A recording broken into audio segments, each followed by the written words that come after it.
Muito bem, 19/6/2021, segundo encontro de História da Religião. Vamos falar um pouquinho hoje sobre esoterismo. Deixa eu tentar compartilhar aqui com vocês uma. Bom, agora eu dependo de... Todos estão vendo aí, né? Sim. Ok. Sim. Vamos lá.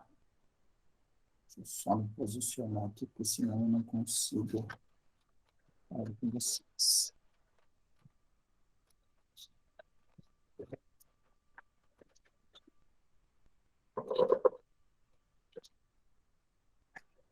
Muito bom, pessoal. A proposta do nosso encontro hoje é abordar um pouquinho a questão do esoterismo, né? Lembrando que ele faz parte também do capítulo do nosso livro, que estamos aí para lançar através da Editora Aliança. E dentro daquilo que a gente entende como esoterismo, o homem sempre esteve envolvido aí nessa busca incessante, né, pelos mistérios da vida, né, por aquilo que ele chama de sagrado. A conexão com o sagrado, né, a busca pela sua imortalidade, sempre foi um grande desafio para o ser humano.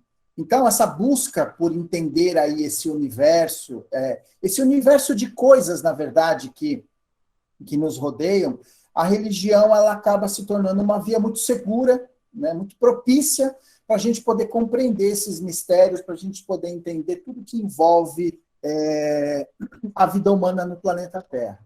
Então, nós vamos acompanhar no decorrer da nossa história, especificamente da história da religião, nós vamos acompanhar os processos revelatórios, né, as grandes revelações que surgiram na humanidade, trazidas por pessoas que se destacavam no meio em que viviam, né, sendo pessoas que denotavam um grande compromisso com uma espiritualidade, e esse compromisso acabava influenciando, inclusive, o desenvolvimento de algumas nações, né? O Islã, por exemplo, os povos muçulmanos, eles se desenvolvem em cima aí de um contexto sagrado, né? Então, essa vontade, esse desejo de desvendar os mistérios espirituais levaram o homem a desenvolver metodologias, desenvolver rituais e conhecimentos que passaram a ser designados por esotéricos. Um dado importante é que algumas expressões que nós conhecemos no universo religioso, que para nós são muito comuns, perfeitamente conhecidas, elas também são muito mal interpretadas pela sociedade de uma forma geral. Uma dessas expressões é esoterismo. Tá? Iniciação é uma expressão mal compreendida, e esoterismo é uma dessas expressões que o universo religioso muitas vezes acaba compreendendo e banalizando essas informações. Então, no decorrer da nossa trajetória espiritual, nós vamos buscar o termo, especificamente o termo esoterismo, no grego exotéricos, né? E esotéricos. Então, são duas formas. A maneira como se pronuncia é a mesma, mas a maneira como se escreve ela é diferenciada.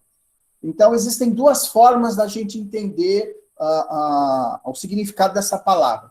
Você tem o exotérico, né, com X, e nós temos o esotérico com S. O exotérico com X, ele é uma expressão grega que vai buscar justamente, que vai designar justamente qualquer tipo de informação que a gente leve para a massa, para o povo, que a gente divulgue para todos. Na maioria das vezes, o conceito exotérico, ele está repleto de mitologias, de alegorias, sendo algumas delas até infantis. Tá? O conhecimento que exigia maior profundidade, maior capacidade de entendimento por parte da população, não era dado a todo mundo. Ele era dado apenas nos círculos, oferecido apenas nos círculos internos. E eles eram conhecidos como esotéricos com S. Ou seja, é um conhecimento que você só transmite a um grupo de pessoas que são especiais, que têm capacidade para se desenvolver, capacidade para entender. Então, o acesso ao conhecimento esotérico, ele é seletivo. Por que ele é seletivo? Porque o conhecimento, em todas as épocas da humanidade, o conhecimento ele é poder. Na antiguidade, o conhecimento era, assim, as pessoas que eram dotadas de conhecimento religioso, conhecimento esotérico, eles tinham um poder muito grande. Aliás, se nós verificarmos, né? Eu não sei se eu falei isso eu falo tanto isso para os meus alunos que eu já nem sei mais para quem que eu falo. Quantidade de informações que a gente tem hoje pela internet, num dia que a gente fica de busca pela internet, as pessoas na Idade Média levando uma vida inteira, que não era lá muito extensa, né? Elas não tinham nem 10% do conhecimento que hoje nós somos capazes de adquirir num único dia. Então, o esoterismo, é importante nós entendermos que as religiões, de uma forma geral, trabalham com esses dois conceitos. Tá? Principalmente as religiões da antiguidade. O conceito exotérico, que eram aquelas informações que se dava para o povão. Olha, acredita nessas mitologias, nesses deuses, nessas informações que são até infantis. A gente vai ver muito isso no Antigo Testamento. Tá? Se você pegar Gênesis, por exemplo, essa primeira parte do Antigo Testamento, você tem ali as duas versões do conhecimento revelado. O esotérico com S e o exotérico, né? O esotérico com X. Ou seja, para a massa popular, eles entendiam o conceito Adão e Eva como realmente os dois primeiros seres da humanidade, etc e tal. Aquela coisa bem simplória, bem simplesinha, que hoje você não consegue mais entender que algumas pessoas acreditem nessa história. Tá? Mas ainda tem. Algumas religiões ainda batem nessa tecla, principalmente religiões do tronco do cristianismo, né, vindo ali da parte do protestantismo.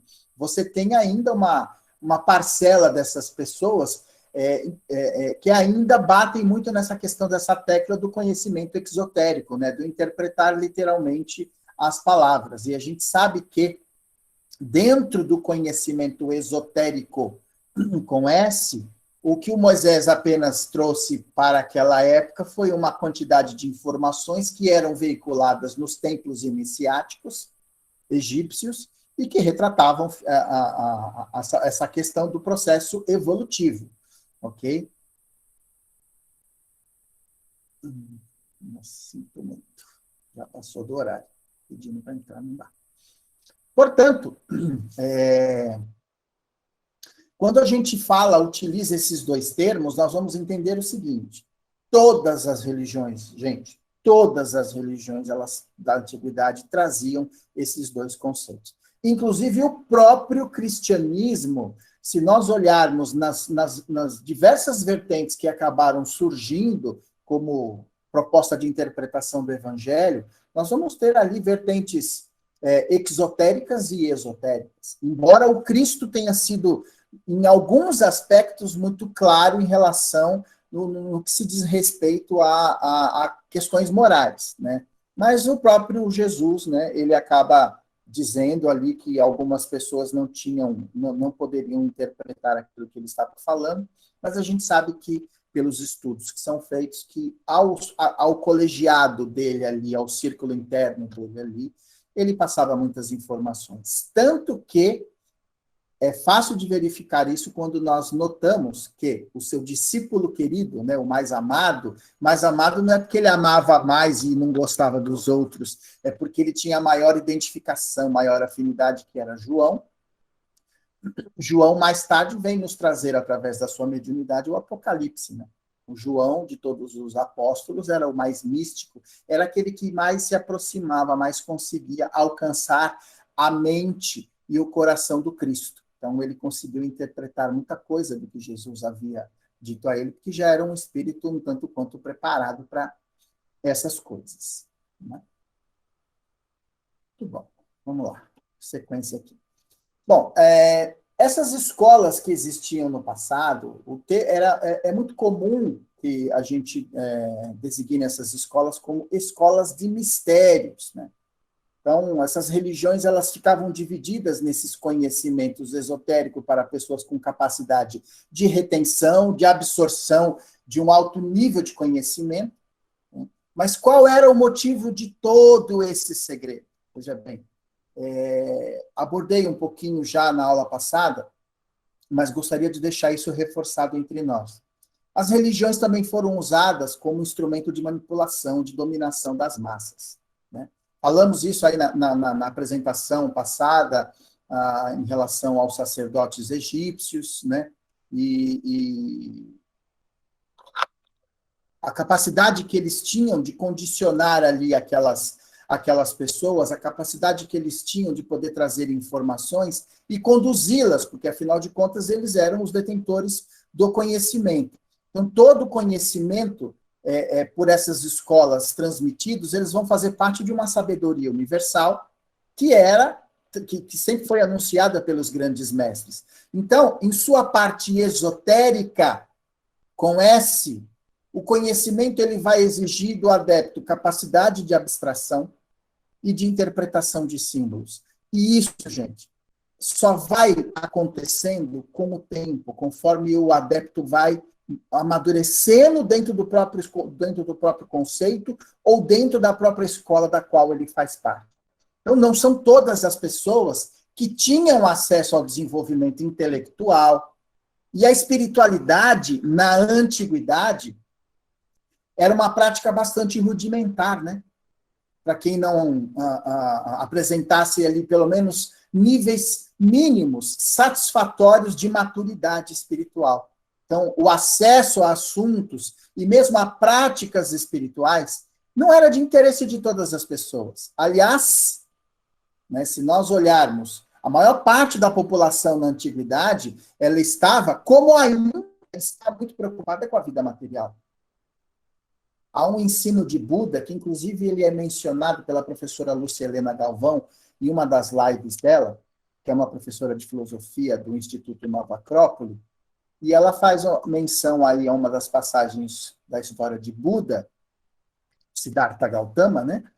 Em que um dos seus discípulos, eles estão passando por uma cidade e ele fica todo eufórico, Senhor, temos que ir lá e revelar a todos, e falar com todos, e chamar todos para esta grande verdade que o Senhor está pregando, que o Senhor está ensinando e tal. E o Buda vira para o discípulo e fala, mas quem disse que essas pessoas estão interessadas no meu conhecimento? Aí ele fica meio chateado, frustrado. E aí o Buda faz o convite a ele. Vá, então, à cidade e faça aí o anúncio. Veja quantas pessoas estão interessadas em evoluir espiritualmente, em fazer o mergulho interior, né? E o discípulo foi, quando volta com aquela expressão de frustração, né? Ou seja, Senhor, é o velho adágio, né? Aquela velha premissa de Jesus, né? Não jogar pérolas aos porcos. Né? Cada um tem o seu momento, tem a sua hora, vai encontrar o seu lugar. Então, nos dias de hoje, é muito comum a gente ver nesse mundo todo tecnológico, né? Cada vez mais rápido, esse processo de interação, de evolução com a tecnologia, é muito comum ainda essa questão das pessoas não se interessarem pelo conhecimento espiritual, a não ser de forma utilitária. As facilidades do mundo, elas vão consumindo toda a atenção e energia de boa parte da população. Né? Então, na antiguidade, o cidadão comum, ele estava em busca da sobrevivência da sua tribo, do seu clã, como nós estamos hoje em busca da sobrevivência da nossa família, das nossas coisas, procurando ali as nossas ambições profissionais, né, acadêmicas. Né?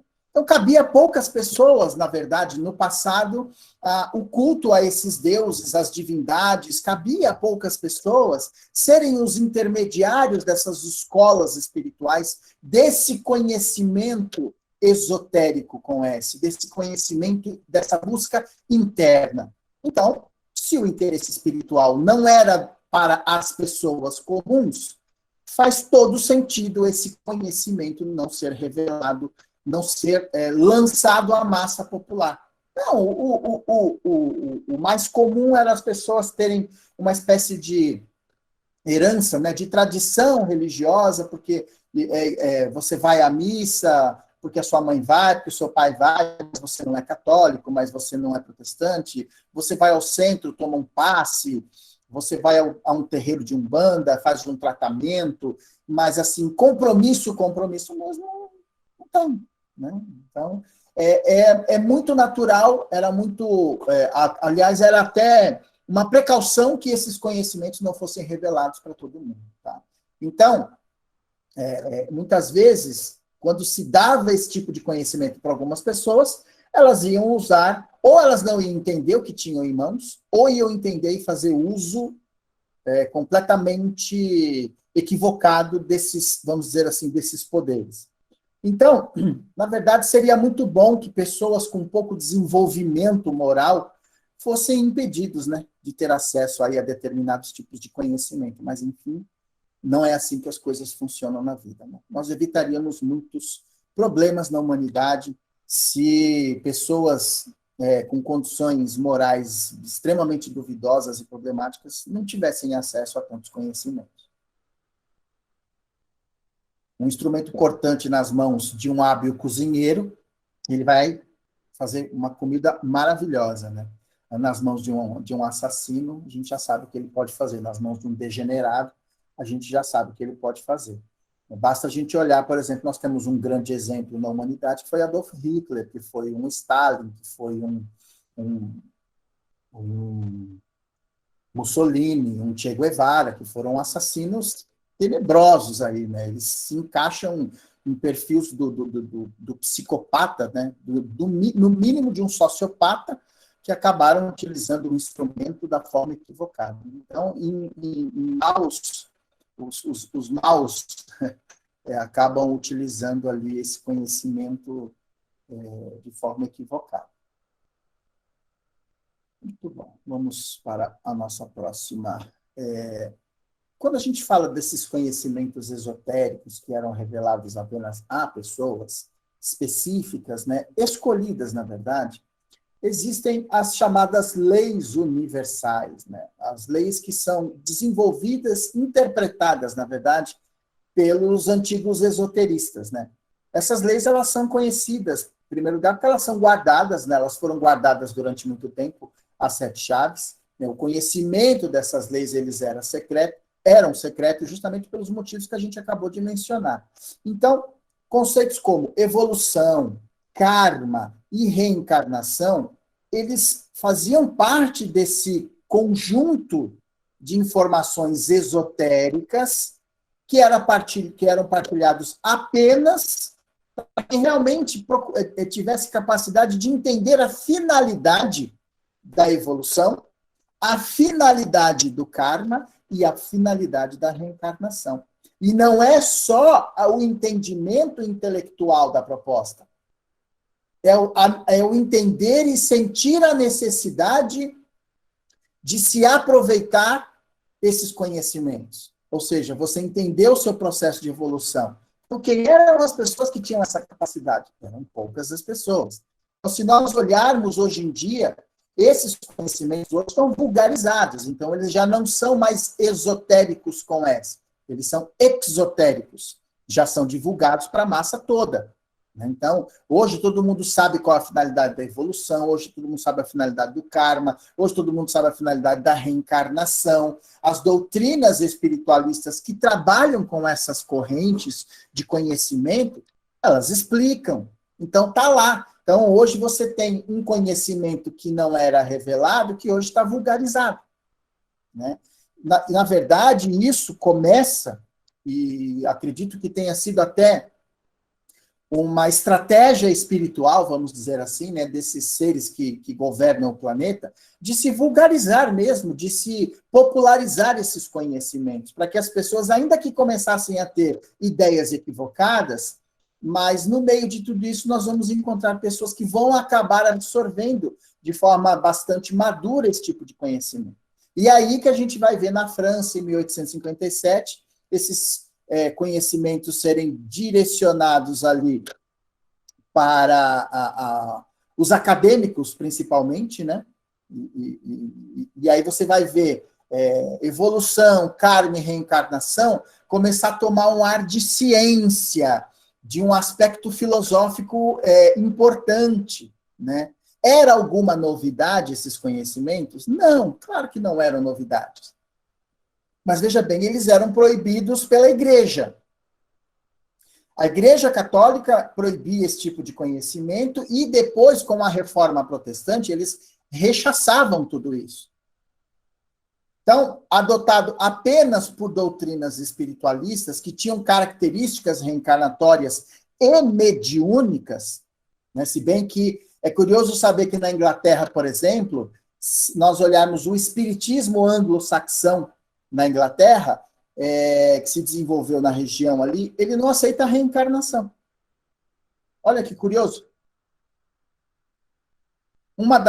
Dos postulados do espiritismo e de algumas religiões espiritualistas é a reencarnação.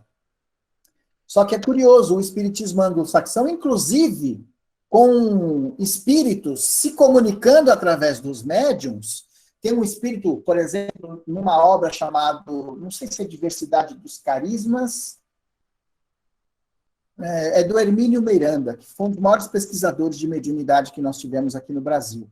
O Hermínio Miranda, quem falou aí? Fui eu, é esse mesmo, Diversidade do Carisma. Isso. O Hermínio Miranda, no Diversidade dos Carismas, ele conta a história de um médium na Inglaterra que um espírito se comunicava através dele, inclusive o nome desse espírito era Silver Birch, ou seja, flecha de prata. Esse espírito trazia altos conceitos de moralidade, porém ele afirmava que a reencarnação não existia, que isso era um engano por parte dos espiritualistas. Então, você vai ver que mesmo dentro das escolas esotéricas, dos conhecimentos esotéricos, há divergências em alguns conceitos que foram absorvidos mais tarde, depois, pela própria doutrina espírita. Então, no passado, as pessoas que entenderam essas leis, conseguiam usá-las como uma ferramenta de construção do homem e acabaram se destacando, né? E são essas pessoas justamente que na sociedade europeia, especificamente, do século XVIII e XIX, elas começaram a formar esses núcleos iniciáticos, né? Que trazem uma série de informações, mas ainda assim, esses núcleos esotéricos que existiam na Europa, eles eram fechados. Tá? Só frequentava a elite, só frequentava a burguesia, justamente por causa da qualidade da informação que era trazida e do compromisso com o segredo. A Igreja Católica não poderia tomar conhecimento disso. Então, eles se escondiam, né? Eles se encontravam ali de forma secreta. Porém, vamos partir ali já para a virada do século XIX para o século XX, uma obra extraordinária que existe aí no nosso meio espiritualista, que é o Kybalion, ou Kybalion, como algumas pessoas dizem. O Kybalion, ele chega para nós dentro de uma proposta onde os 7 conceitos que foram anunciados pelo famoso filósofo Hermes Trismegistus, que muitas pessoas acham que é uma lenda. Olha, sendo lenda ou não, alguém trouxe esses conhecimentos. Então, fica difícil você dizer se realmente é uma lenda, mas eu acho que é muito complicado você afirmar que um personagem que traz tantos conhecimentos importantes e que permearam ali, que ajudaram o desenvolvimento das religiões e das propostas espiritualistas, não tem existido, né? Esse Hermes não existiu. Bom, o Hermes pode ser que não tenha existido, mas alguém que elaborou esse conhecimento existiu. Então, portanto, não adianta ficar brigando por causa dessa história, né? A única coisa que eu acho que é incongruente é essa questão ainda das datas, né? Em relação à possibilidade da sua existência.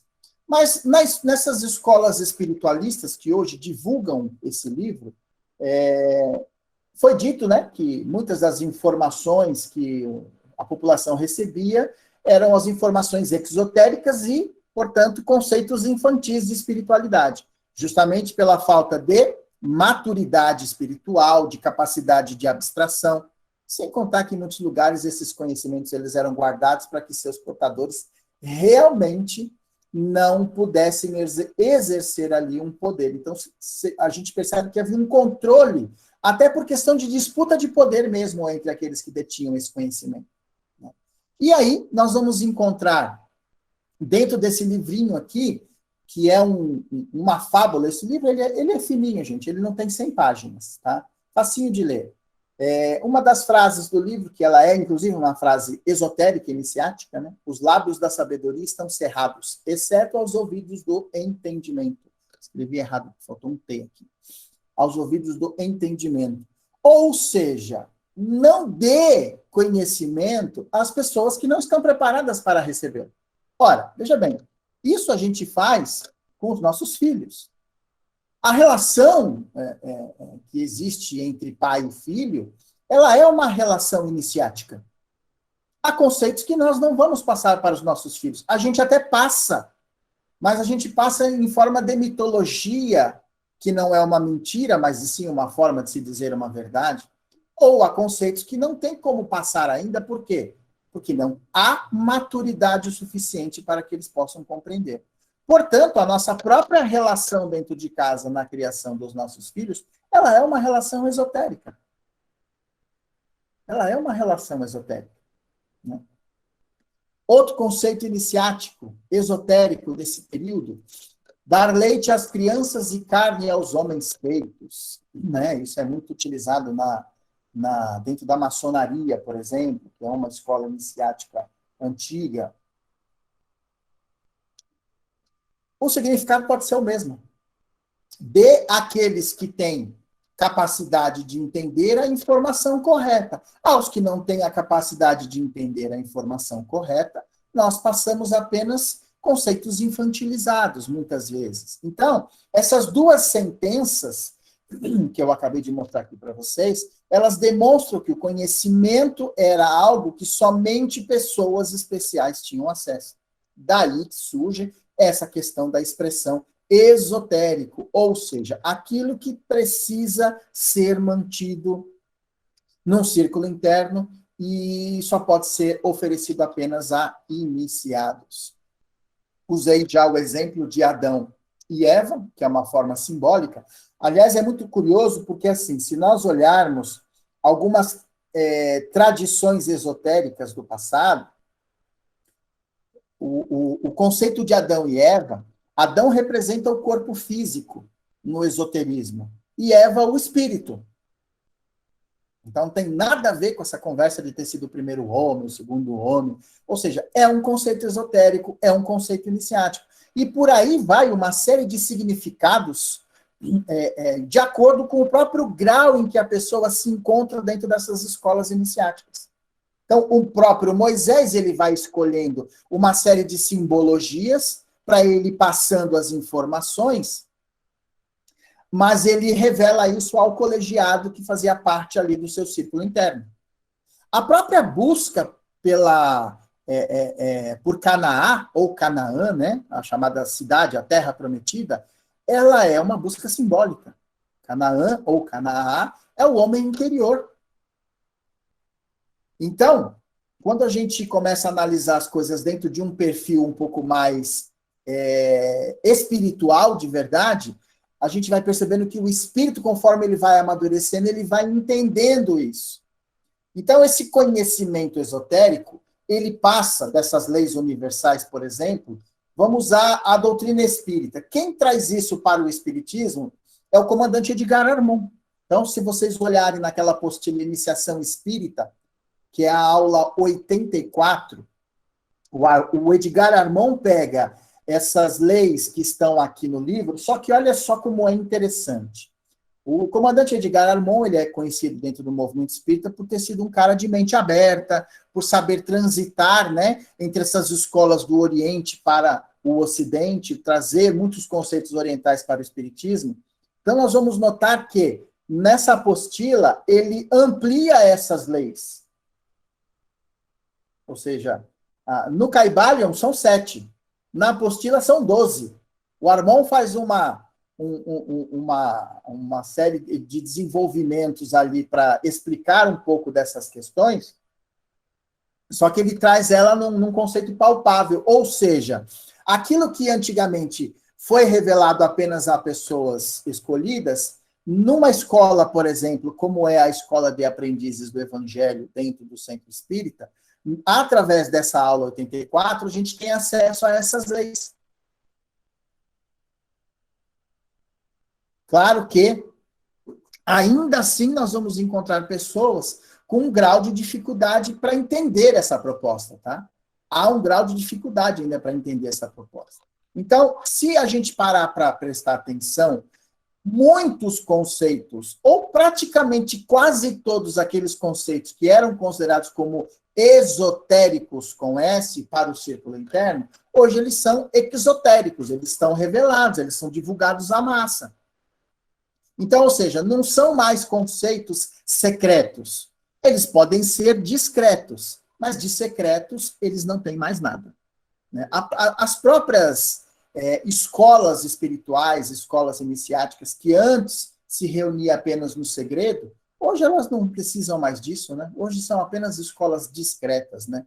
Ainda para algumas pessoas escolhidas. Por quê? Porque nem todo mundo que entra lá tem a mesma intenção, né? Tem a mesma vontade de aprender.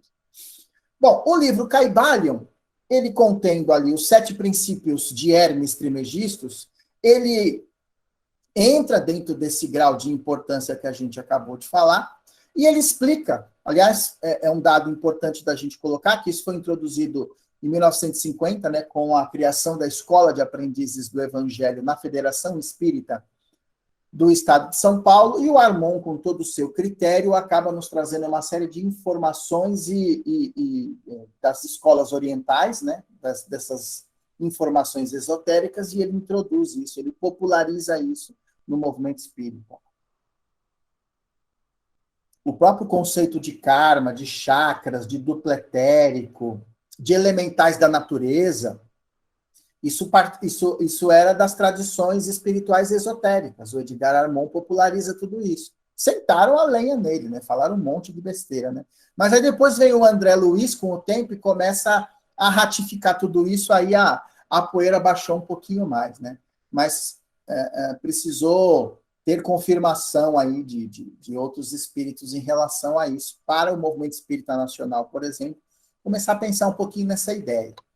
Bom, os conhecimentos esotéricos na antiguidade, eles eram transmitidos através de uma tradição, que é a conhecida tradição oral. Nós falamos um pouco disso no nosso primeiro encontro. Então, preservar esses conhecimentos era era um dos cuidados que essas escolas tinham, que esses antigos mestres tinham.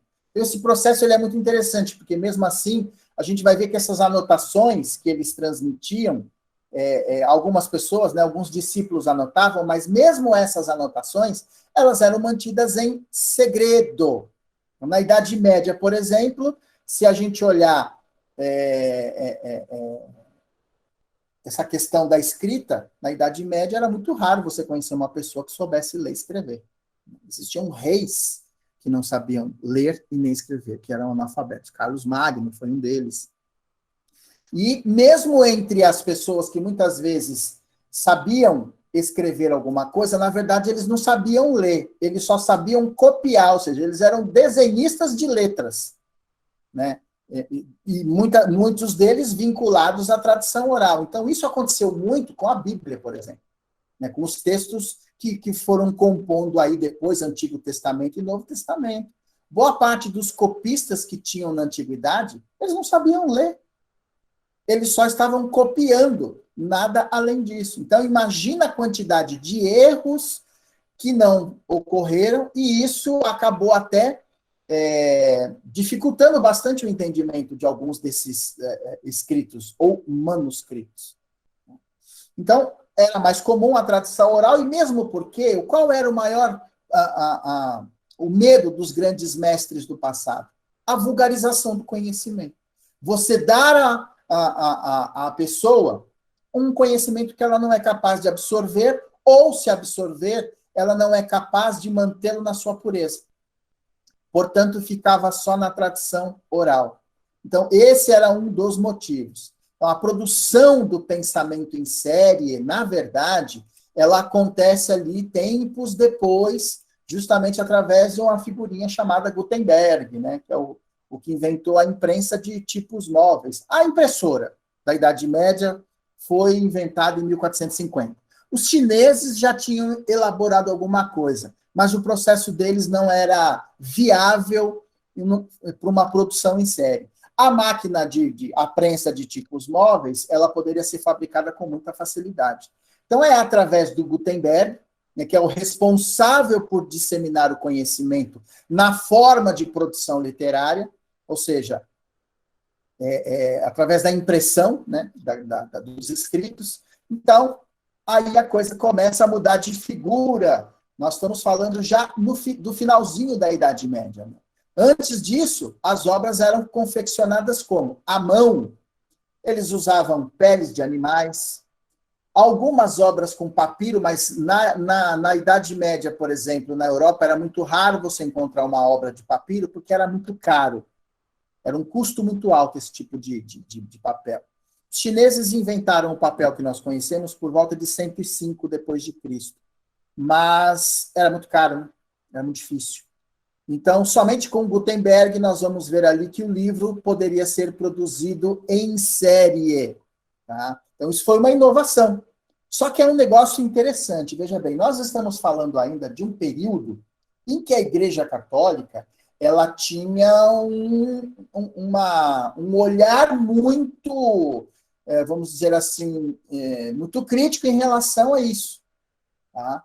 Não era fácil você sair produzindo livros, não. Aliás, qualquer livro, a partir da criação da prensa de Gutenberg, qualquer livro saído do prelo, e não das mãos de um monge copista, ele era considerado uma atividade subversiva, tá? Não era uma atividade vista com bons olhos, não. Ok? Tudo bem até aqui, Leandro? Tudo, Júnior. O pessoal acho que tá meio com frio mesmo aí, para digitar, ninguém digitou, só a Polônia que movimentou os dedos aqui. No comecinho, quando você estava falando, ela escreveu assim que, naquela questão do exemplo que você deu, né, da pessoa com o mestre, o chefe com a faca e, no caso, o assassino, né? E ela escreveu aqui, o problema é que não tem como saber quem é mal e quem é bom. Veja como Deus é justo. Senão, quem tem a propensão para o mal nunca iria desenvolver a inteligência. Né? De fato, é verdade. Bom, vamos lá. A gente vai fazer essa primeira parte, depois a gente vai abrir, porque foram colocados no grupo do WhatsApp algumas questões, e eu gostaria de trabalhar um pouquinho essas questões que foram colocadas no chat em relação à primeira aula, que eu acho que vai render algumas coisas interessantes para nós também nesse curso, ok? Bom, aqui está um exemplo, né, das obras que eram elaboradas no passado, né, eram chamadas de códices, ok? Então, não eram tantas pessoas que tinham acesso a isso. O conhecimento ele estava ainda assim, mesmo com a elaboração de alguns livros, o conhecimento estava circunscrito aí nas mãos de grupos específicos, tá? É óbvio que isso facilitava a manutenção do poder da própria Igreja Católica, veja, facilitava bastante. Porém, existia aí um paradoxo nessa questão, né? Se de um lado o conhecimento esotérico ele era mantido longe da população para preservar de uma possível profanação, do outro nós vamos ver núcleos esotéricos na Europa, no século XIX, que tinham o intuito de preservar esses ensinamentos e utilizá-los de forma prática, mas ainda secreta. Então você vê grupos querendo preservar, segurar o conhecimento e grupos querendo desenvolver mais escolas iniciáticas. E isso, de fato, surgiu já na passagem do século XVIII para o século XIX. Tá? Muito bom. Vamos lá. A disseminação dos conhecimentos esotéricos, na verdade, no Ocidente, ela só foi possível por causa de um problema que nós tivemos no Tibete. O Tibete foi invadido pela China em 1950, ele foi anexado, faz parte hoje da China, né? Ele foi invadido pela China. Na verdade, assim, não foi bem uma invasão, né? O Tibete estava sob o controle da Inglaterra. Aí a China, como bom mocinho, né, foi lá para defender o Tibete da Inglaterra. Mas, na verdade, a intenção não era essa, tá? A intenção era realmente o que eles acabaram fazendo. Eles expulsaram os ingleses, mas tomaram conta do Tibete. Ou seja, o Tibete só trocou de dono. Então, o que acontece? Por causa disso, a China ela tem uma orientação comunista para a população. Para a população. Tá? Mas ela é aberta para a economia de mercado. Tá? Então, a China, ela, como todos sabem, inclusive, isso é matéria. Só não é matéria na China, mas porque lá é proibido. Mas o mundo todo sabe que a China é avessa à religião. Todo país comunista não aceita a religião. Tem gente querendo entrar agora, é sério. Todo país comunista não aceita a religião. Isso daí é um fato. E aí o que acontece? Quando o Tibete foi dominado pela China, o que acabou acontecendo? Os lamas tibetanos ficaram muito preocupados. Por quê? Porque nessa região montanhosa ali que envolve o Tibete, na cordilheira ali, né, do Himalaia, ali, o Tibete e o Nepal, eles começaram a ter problemas com os seus, a sua parte, a sua manifestação religiosa. E aí nós vamos ver o seguinte: toda essa tradição que era mantida em segredo pelas escolas iniciáticas do local começaram a sofrer ameaças por causa da intervenção da China, e o resultado disso qual seria? O aniquilamento total da religião e desses conhecimentos e dessas tradições, que eram principalmente mantidas por via oral, mas existia todo um emaranhado ali, um conjunto de textos que eram utilizados apenas dentro dos seus círculos internos. O medo era que isso se destruísse totalmente. Então, o que acontece? Aí, o próprio Tibete começou a abrir a possibilidade desses conhecimentos. Era um risco mantê-lo ali dentro apenas daquele aspecto da tradição. E aí, o que acontece? Nós vamos ver algumas pessoas que conseguiam chegar ao Tibete, algumas pessoas, alguns idealistas, né, espiritualistas que buscaram conhecimento, chegaram ao Tibete e tiveram acesso a uma parte desses conhecimentos do esoterismo tibetano. E aí eles começaram a absorver esses conhecimentos, começaram a passar por processos de iniciação. Quem está com o microfone ligado aí, gente? Tem alguém com o microfone ligado e está vazando aqui o áudio. Então, o que acontece? Algumas dessas escolas, elas acabaram iniciando, principalmente, ocidentais. E aí a gente vai ver o ponto de ruptura desses conhecimentos esotéricos tibetanos que começam a vazar no Ocidente. Só que tem um detalhe, veja bem, a mentalidade ocidental, ela carrega traços diferentes da mentalidade oriental no que diz respeito à questão religiosa. Isso é muito óbvio pela própria cultura que se desenvolve nos dois hemisférios. Então, a mente ocidental, ela carrega consigo o quê? Traços culturais greco-romanos, de forte influência judaica, né, em função da própria hegemonia da Igreja Católica na Idade Média. Né? Então, esse judaísmo cristianizado que a gente absorve, ele é um fator predominante no perfil religioso europeu e americano. Então, toda a pompa e o luxo dos Césares romanos estão fortemente disseminados na estrutura do catolicismo. A filosofia grega, que foi depois adaptada pela patrística e pela escolástica, que fazem parte da filosofia cristã, a partir de 300 e pouco, com Santo Agostinho e depois com São Tomás de Aquino, ela começa também a prevalecer dentro dos conceitos católicos, tentando trazer a racionalidade grega para o catolicismo. Então, a nossa religiosidade, ela é uma religiosidade que foi conquistada aqui no Ocidente, muito em função de guerras, de conquistas econômicas e disputas territoriais e culturais. Então, a gente vai ver que o próprio sistema de pregação e de racionalização do conhecimento da ciência não colaborou muito para o desenvolvimento da mente abstrata, para a propagação da meditação silenciosa, solitária. Nós não temos isso no Ocidente. Isso a gente tem que buscar em outras culturas, em outras escolas. O que aconteceu é que dentro da própria Igreja Católica, alguns padres ficaram muito preocupados com a maneira como as coisas estavam acontecendo, principalmente após aquele processo de conexão do cristianismo com Roma, que se dá ali por volta de 313 depois de Cristo. O imperador Constantino, que percebeu uma força poderosa nos cristãos, ele libera o culto aos cristãos. E em 380 você tem o Teodósio, imperador romano, que oficializa, né, a religião cristã em Roma. Aí começa a surgir a Igreja Católica Apostólica Romana. Alguns padres ficaram muito preocupados com essa aproximação do cristianismo e a política de Roma. E o que eles fizeram? Eles se retiraram para o deserto. A partir do século XII, é fácil de acessar a internet, ali a informação pela internet, vocês vão digitar lá, padres do deserto. Então, vocês vão ver quem são esses padres.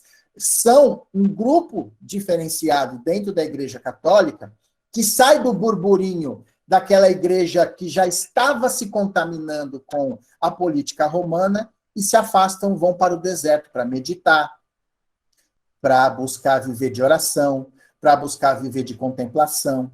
Eles trouxeram isso do Oriente. Mas isso não ficou disseminado dentro do cristianismo. Isso ficou circunscrito a um grupo específico, que era o grupo dos padres do deserto.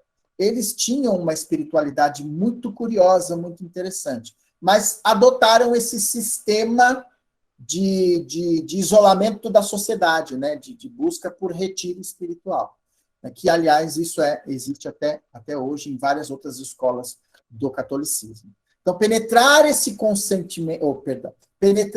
conhecimento esotérico, entendê-lo através de uma mente barulhenta, pragmática e militarizada, corrompe o conhecimento esotérico.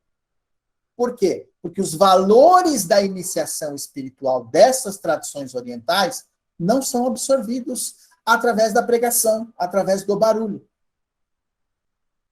E é importante, quando se busca o conhecimento esotérico, entender o seguinte: para se chegar a respostas coerentes, você tem que fazer perguntas coerentes. E claro que as respostas elas vão ser diferentes para cada pergunta ou para cada pessoa que faz a mesma pergunta. Veja bem, a resposta pode ser diferente, mas a pergunta tem que ser a mesma. Por que a pergunta... aliás, eu tenho uma... Eu não me lembro o nome desse pensador, que ele diz assim: nós podemos ter respostas diferentes para os problemas da vida, mas nós nos encontramos nas perguntas. Por que as respostas são diferentes? Nível de maturidade, nível intelectual, o momento que a pessoa está vivendo, psicológico, emocional, para absorver. Então, assim, as perguntas são sempre as mesmas. Vocês podem notar que o ser humano ele faz as mesmas perguntas há séculos. As respostas para cada um, de acordo com o momento em que a pessoa está vivendo, elas são diferentes. Ok? Tudo bem. Vamos lá. Exotérico e esotérico. Então, já ficou claro para nós que o exotérico é a religião popularizada, é a vulgarização dos processos de revelação. E o esotérico, destinado a pessoas que têm uma capacidade de reter o conhecimento e interpretá-lo, seja ele em forma de símbolos, de parábolas, ou muitas vezes até de música. Tá? Então, como nem todas as pessoas elas estavam interessadas, ou os interessados não tinham tanto assim essa ideia do que seria a espiritualidade em si, então fica difícil você buscar uma transmissão de conhecimento homogênea, né, dentro de um grupo específico de alunos, né? Então, mesmo porque os conceitos esotéricos, eles vão revelar um duplo sentido, né? Eles vão revelar um sentido que é capaz de impulsionar uma pessoa a atitudes construtivas,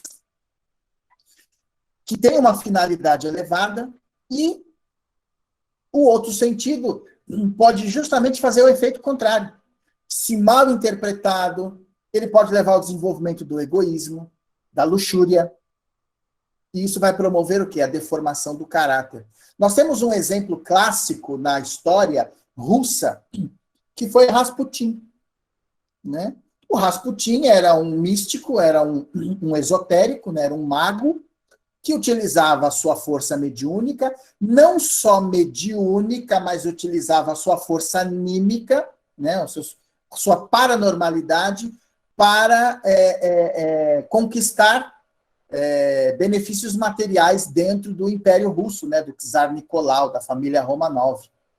E ali, esse é um exemplo clássico do conhecimento esotérico sendo utilizado por uma criatura muito capaz, que o Rasputin era muito inteligente, mas usou isso de uma forma completamente egoísta, né? Ou seja, beneficiando só a si mesmo. Então, o esoterismo no mundo ocidental, ele passa por essas experiências. Nós vamos encontrar pessoas que vão trabalhar muito bem os conceitos esotéricos, dentro daquilo que deve ser trabalhado, e pessoas que não vão valorizar absolutamente nada. Vão buscar práticas egoístas. E aí nós temos essas duas figuras que são extremamente importantes para a história da tradição espiritual da humanidade, que foi a Blavatsky, né, a Helena Blavatsky, e o Allan Kardec. Né? Viveram praticamente quase que no mesmo período ali, né? São contemporâneos, né? Então, a Blavatsky, ela consegue ali, uma daquelas criaturas que conseguiu chegar no Himalaia, acessar o conhecimento da tradição tibetana, ela só não pôde trazer esses conhecimentos, ela não podia copiar, não podia fazer nada disso, ela tinha que memorizar o conhecimento. Então, tinha mais de não sei quantos, 300, 400 conhecimentos lá, postulados, ela conseguiu memorizar 37. 37. E desses 37, ela escreveu uma obra, ela desenvolveu uma obra fantástica dentro daquilo que nós conhecemos como teosofia. Tá? Então, ela vai memorizar ali aproximadamente uns 40 preceitos e desenvolve um conhecimento sobre a tradição oriental dentro de uma proposta da teosofia, em que ela leva espiritualização para as pessoas que queriam ter acesso a esse tipo de conhecimento, mas que precisavam contar aí com um tempo para sua maturidade. Veja bem, nós estamos falando ali do século XIX, hein? O problema da Blavatsky era um só, era a sua personalidade. Ela era uma pessoa extremamente difícil de lidar. Tá?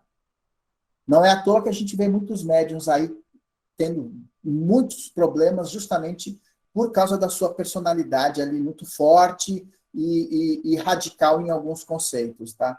Então, a Blavatsky não fugiu disso. O maior problema que a Blavatsky tinha, que ela teve na vida dela, foi estava justamente relacionado à sua personalidade.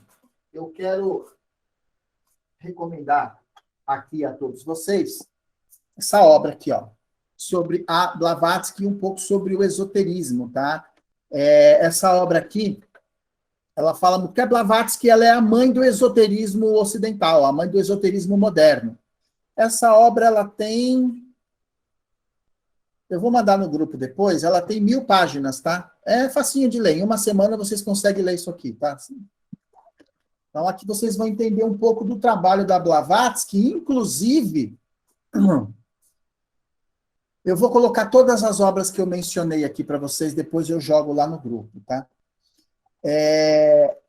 Dependendo do tipo de leitura que se faz sobre a Blavatsky, vocês vão encontrar pessoas dizendo que ela era uma charlatã, que ela era uma pessoa, que ela era um 71 e tal, mas hoje você tem ali, de uns anos para cá, existe uma série de comprovações de que ela realmente foi a pessoa que ela demonstrou ser no campo da teosofia. Tá? Mas o problema da teosofia foi um só. A teosofia limitou o conhecimento no campo da mediunidade. Até hoje vocês vão encontrar teósofos, né, ou teosofistas que condenam a mediunidade em função dos próprios ensinamentos da Blavatsky, o que era extremamente paradoxal isso, né? Porque ela mesma era uma médium. Então não dá para entender o porquê que ela enveredou por esse caminho, dizer que essa coisa da mediunidade, na verdade, eles chamavam de cascões astrais, né? Que não eram médiums, eram sombras, não eram espíritos, eram as sombras, era uma espécie de reminiscência do duplo etérico da pessoa que desencarnou, que ficava pairando. A gente só não entende como é que eles conseguem responder a perguntas, né? E nos dar todas as provas e sinais da sua existência. Mas, enfim, esse foi o limite que a Blavatsky teve em relação a isso. Então, nós temos aqui duas figuras. Uma que está conectada com a tradição do Oriente, tentando reviver aquilo da forma como foi feita no Oriente, na Antiguidade, e, de um lado, você tem um Kardec que, na verdade, ele propõe uma releitura dos conceitos orientais e dos conceitos esotéricos. E ele elabora, ele faz essa releitura e populariza essas informações, o que trouxe muitos problemas para o Kardec, né? Na Europa do século XIX existia uma moda que eram os fenômenos das mesas girantes, tá? Ou seja, as pessoas, a alta sociedade, né, a burguesia europeia, adorava fazer esse tipo de brincadeira, que se reunia nos salões e o pessoal botava a mão em cima da mesa e a mesa, por uma questão de utilização do ectoplasma e a intervenção dos espíritos, as mesas flutuavam. O Kardec, ele foi genial quando ele percebeu, falou assim, mas peraí, como é que uma mesa pode responder a questões de alta filosofia? A mesa não tem cérebro. E dali o Kardec tira o conceito da mediunidade e a interferência dos espíritos. A teosofia não foi a esse ponto. A teosofia, ela estagna, ela para aí. Mas o Kardec, ele segue adiante. Mesmo porque nós estamos falando de uma França, de uma Europa positivista. O que significa isso? A filosofia positivista, materialista, que imprimiu na Europa o materialismo que reina na ciência até hoje e reina na Europa até hoje. O europeu tem dificuldade com religião. Vocês podem ver que boa parte das religiões europeias, elas são condenadas. A ciência europeia, os materialistas europeus não dão muita corda para a religião lá, não. A Igreja Católica na Europa está praticamente condenada, vamos dizer assim, em alguns países, porque você não tem adeptos mais dentro das igrejas, né? O protestantismo foi o que mais cresceu na Europa, em função disso. Mas o materialismo ainda é bastante reinante no local.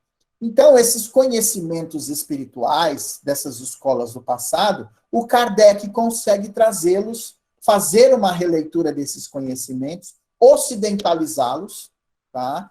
Embora o Kardec tivesse todo um compromisso ali, um vínculo com essa questão do positivismo francês, ele era um acadêmico, ele era um intelectual, mas ele rompe com isso e ele vai adiante e consegue, através das suas pesquisas, entregar ali à população, aos estudiosos, ele consegue promover a junção entre fé e razão, que era uma coisa que os escolásticos e os patrísticos queriam fazer ali por volta do século IV, V depois de Cristo, né, que é a filosofia cristã, e que eles não conseguiram, né? A filosofia, a escolástica e a patrística, ela tem suas limitações. Por quê? Porque justamente vai querer fazer uma releitura equivocada da filosofia. Kardec não fez isso. Kardec destacou do espiritismo através das suas experiências. Ele tira uma filosofia, um conceito filosófico.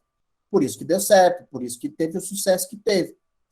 E mesmo porque ele consegue comprovar a questão da mediunidade, da intervenção dos espíritos. Então, os esoteristas, nessa época, não viram isso com bons olhos. Não gostaram nem um pouquinho dessa situação. Por quê? Porque o Kardec estava popularizando conhecimentos que, para eles, não deveriam ser vulgarizados, né? Mas o século das luzes na França mirou suas luzes também para a realidade do espírito imortal e a sua ação no mundo material. Então, há uma infinidade de provas, inclusive hoje, né, a quantidade de provas que se tem sobre essa questão da mediunidade, ela não tem nem como negar isso. Só nega isso quem não quer ter acesso à informação. Quem não quer ter acesso à informação fica aí repetindo coisinhas do passado. Então, quando Kardec publica lá em 1857 o Livro dos Espíritos, nós vamos ver que ele resgata velhos conceitos iniciáticos dessas escolas da antiguidade e troca isso em miúdos para a população. Né? Então, assim, veja bem, nós não estávamos mais na antiguidade, os conhecimentos já deveriam ter sido trazidos e, mesmo assim, algumas escolas quiseram manter essa tradição. Então, essa existência do espírito, a sua sobrevivência após a morte física, as reencarnações sucessivas, a evolução, a lei de causa e efeito, a pluralidade dos mundos habitados e a questão de Deus eram conceitos de escolas iniciáticas. Só que você vai ver tudo isso dentro dos postulados da doutrina espírita. Ou seja, o Kardec escancara, ele abre as portas para esse conhecimento. E isso é uma coisa que boa parte dos historiadores da religião se negam a estudar. É um dado impressionante, porque assim, eu fui pesquisar. E é engraçado como os historiadores, eles não têm os olhos para o espiritismo. Tudo bem, o espiritismo é uma doutrina nova, né, 100 e poucos anos. Mas ele fez parte de um momento na França extremamente importante. E é engraçado, porque não tem esse devido cuidado por parte de alguns historiadores. Mas, enfim, vamos lá, né? O que nós vamos ver em relação à popularização do esoterismo na Europa e nos Estados Unidos é o chamado esoterismo de mercado, gente. Tá? A banalização e a transformação da espiritualidade como produto. Como produto. Isso destrói os seus valores. Então, veja bem, por um lado, a gente vai ver aquelas escolas querendo preservar o conhecimento dentro da tradição, você vê um Kardec elaborando esse conhecimento dentro de uma forma racional, convidando as pessoas a uma reflexão, a uma releitura, e por outro, a gente vai ver um bando de oportunistas utilizando esses conhecimentos esotéricos para ganhar dinheiro. Então, veja bem, essas pessoas também foram para os Estados Unidos, tá? A moda de espiritualidade, esse mercado de espiritualidade, de mediunidade, ele foi parar nos Estados Unidos também. Então, dos europeus, o segmento protestante calvinista, tá? Que são os fundadores dos Estados Unidos, eles foram mestres em inaugurar na América uma espiritualidade utilitarista. Não é à toa que os Estados Unidos é a potência mundial que é. Né? Eles trazem com eles lá a questão do destino manifesto, ou seja, os Estados Unidos foi destinado a ser as mãos de Deus no planeta. Por isso que eles cresceram da forma como cresceram, mas em cima de religião, tá? Os Estados Unidos chegou onde chegou porque a sua base estrutural foi a religião, foi o protestantismo. O protestantismo que sempre endossou, né, o calvinismo, né, que é um ramo do protestantismo, que sempre endossou essa questão da importância de se preservar o desenvolvimento do capitalismo. Só que a mediunidade, os fenômenos esotéricos nos Estados Unidos, como na Europa, eles foram utilizados como uma espécie de mercado de espiritualidade. Os norte-americanos veem o esoterismo, como veem a mediunidade em si, uma ferramenta. Uma ferramenta para quê? Para coisas úteis. E ganhar dinheiro é uma delas.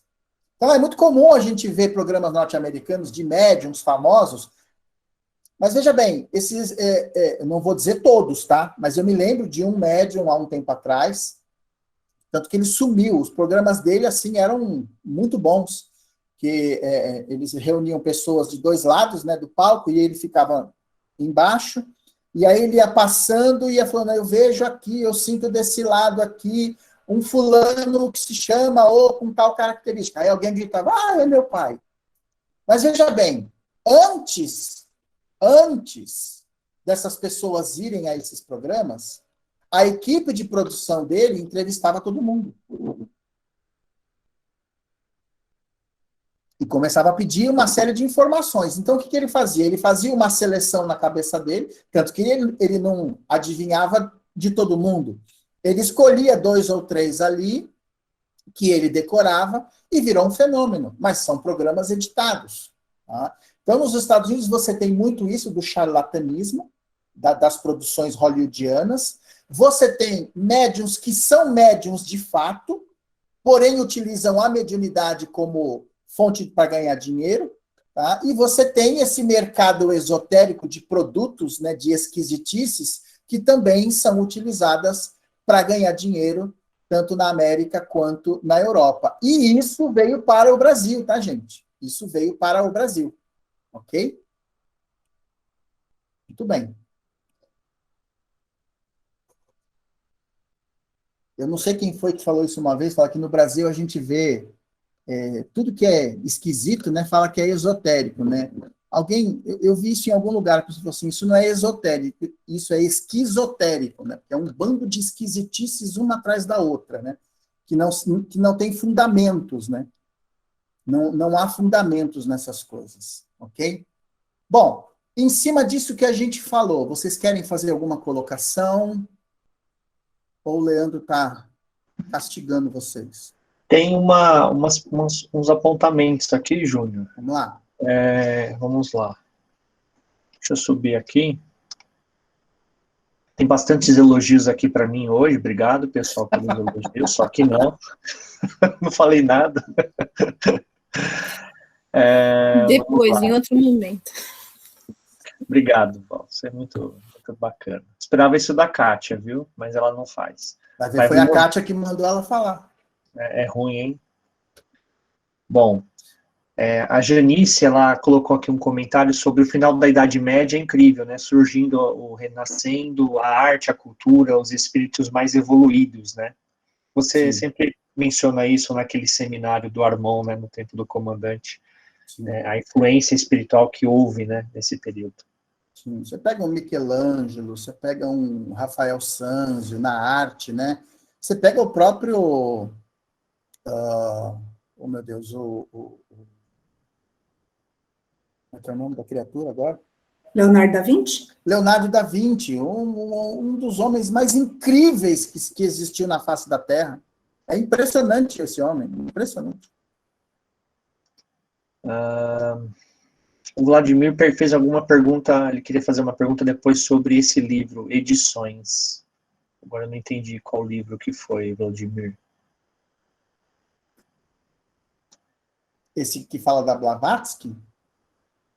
Não, foi antes, eu acho. O do Hermínio Miranda, Diversidade dos Carismas. Ele fala em cima, né? Mas hoje ele é um volume só. Antigamente eram 2 volumes. Mas eu vou colocar todo esse material que eu mencionei para vocês, eu vou jogar lá no chat. A Polônia também fez uma pergunta aqui, que essa questão de não aceitar a religião não está ligado à questão de manter o poder? Não aceitar. Sim. Na Europa, sim. Religião, para alguns conceitos europeus, ela enfraquece o poder das pessoas. Né? Tá? A Iris fez uma anedota aqui com Star Wars.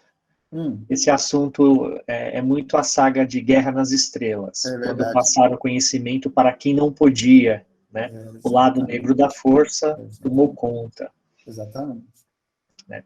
O André colocou aqui que o dogma da Trindade é uma adaptação da Trimurti, né? As 3 formas da Antiguidade Oriental, que reunia nas doutrinas do brahmanismo os 3 deuses, Brahma, Viseu e Shiva. Sim. A Trindade universal, a Trindade ela se manifesta em várias culturas, né? Egípcia, a própria cultura grega, a gente vai ver isso. Nas culturas de algumas religiões tribais, por exemplo, da Indonésia, a gente vai ver esses conceitos de trindade. É um negócio impressionante. O mesmo conceito nascendo em vários pontos que não se comunicam. Né? Isso é um negócio impressionante. Isso vale uma live, viu, gente? A Janice também, não sei se foi um comentário, se foi uma pergunta, né? Ela colocou aqui que a partir de 1950, com o aprendizado dos ocidentais na religiosidade oriental, através dos monges budistas, isso nos trouxe o aprendizado da meditação e o mergulho em você mesmo cultivando o silêncio. A meditação, na verdade, ela nem surge no budismo, ela é até anterior ao budismo, né? Se nós olharmos, por exemplo, os Vedas, né, que até onde nós conhecemos é a tradição mais antiga escrita que a gente conhece, porque a tradição védica, ela, até onde a gente sabe, vai mais de 6.000 anos atrás, tá? Mas, assim, de constatação escrita é por volta ali de 1500 a.C., um pouco mais do que isso. Uns falam até em quase 3.000. Mas na própria tradição védica você já vê o próprio conceito de interiorização, de meditação. Olha como é curioso. Nós aprendemos aqui no Ocidente que quem descobriu o inconsciente foi Freud, né? Foi Sigmund Freud. Na verdade, não foi o Freud. Quem descobriu o inconsciente foram os indianos, né? O Freud simplesmente ele entrou nessa vibe e ainda assim limitou ali essa questão das manifestações do inconsciente como se fossem manifestações eróticas, né?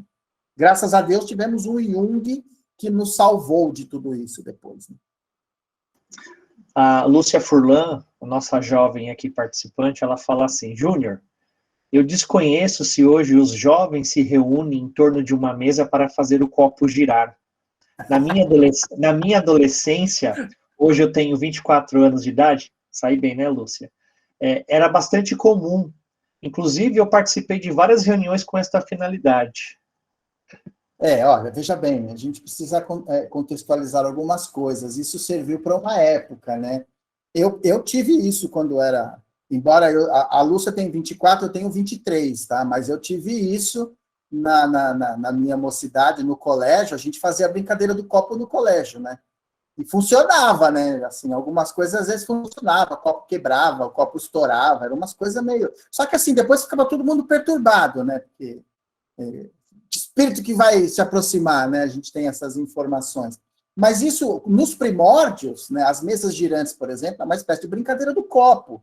Você tem aquelas tábuas de Ouija nos Estados Unidos, são formas, são manifestações da espiritualidade, mas que hoje isso não faz, assim, é a minha maneira de pensar, né? Não vejo que hoje isso faz sentido, porque nós temos conhecimento já, né, para lidar com essas questões hoje. A Denise Gibin, ela fez uma pergunta aqui. Edelso, o que você diz sobre a forma como os franceses veem o espiritismo e o próprio Kardec nos dias de hoje? Eu vou fazer um testemunhal aqui. Eu fui voluntário olímpico, né, nas Olimpíadas no Rio de Janeiro. E nós fomos divididos em vários grupos para atender lá, né? Nós éramos um grupo de voluntários, e tinha alguns franceses no meu grupo. O meu sonho era perguntar para os franceses sobre Kardec. Vocês não imaginam a frustração que foi para mim. Decepção. Né? Eles, Kardec? Quem é Kardec? Não sabe. Não sabem. Né? Eu fiquei abismado assim, falei, como assim, Jesus amado? Você é da terra do homem e não sabe? Não sabe. Não, a França desconhece completamente o Kardec, mas nós devemos isso a um cara chamado Lemarie, tá? O Coveiro. O Coveiro do Espiritismo na França. O Lemarie acabou com o Espiritismo na França. Infelizmente, esse irmão está reencarnado no Brasil hoje, tá? E acabando com o movimento espírita, mas enfim, essa é outra história. O Lemarie, ele simplesmente começou a desvirtuar o movimento espírita na época, inclusive as adulterações das obras que existem no Kardec, veio dele ali, através do que o Leandro está balançando a mãozinha ali, dinheirinho, tá? Então, nós devemos isso ao Lemarie na França, tá? E aí, o que acontece? Tudo que diz respeito à espiritualidade, a espiritismo, você entra em qualquer biblioteca na França, está no departamento de ocultismo. Não que o ocultismo não seja importante, claro que é. Mas, veja bem, você confundir espiritismo com ocultismo demonstra que realmente banalizou demais essas questões. Aliás, qualquer tipo de manifestação espiritual na Europa é considerada como uma coisa de menor valor. O francês não dá, o europeu não valoriza esse tipo de coisa. É só a gente ver qual é o resultado do próprio espiritismo hoje, que só tem no Brasil, na Europa. O que tem de espiritismo na Europa? São comunidades de brasileiros que se reúnem para estudar doutrina. Você tem muito pouco dos nativos. Um ou outro, você tem um outro grupo, você tem. Mas, por exemplo, você vai num evento, né? Às vezes você olha e fala assim, nossa, evento internacional espírita na Bélgica. Você vai olhar lá, tem 50 pessoas. A maioria é tudo brasileiro. Ah, é importante? Claro que é importante. Claro que é importante. Mas o movimento espírita é só no Brasil. Na Europa, ninguém praticamente não conhece. Ô, Júnior, tem uma outra pergunta aqui da Sônia. Ela fala que ela leu num livro da FEB que o Espírito Santo, né, a Trindade aí, não existe, que é uma criação da Igreja Evangélica. Procede? A tradução correta para o termo Espírito Santo não é essa, Espírito Santo. É Espírito de um santo. Essa é a tradução correta do grego. Por isso essa confusão de inventar a história de ser uma outra entidade. É Espírito de um santo. Por exemplo, Espírito de um santo pode ser qualquer um. Ok? Tudo bem aí, Leandro?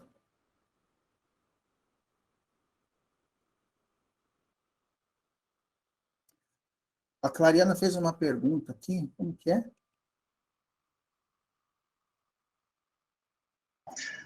Ela pergunta assim se o professor europeu estuda a inteligência espiritual. Não foi essa pergunta, não. Não Eu foi escrevi essa? errado.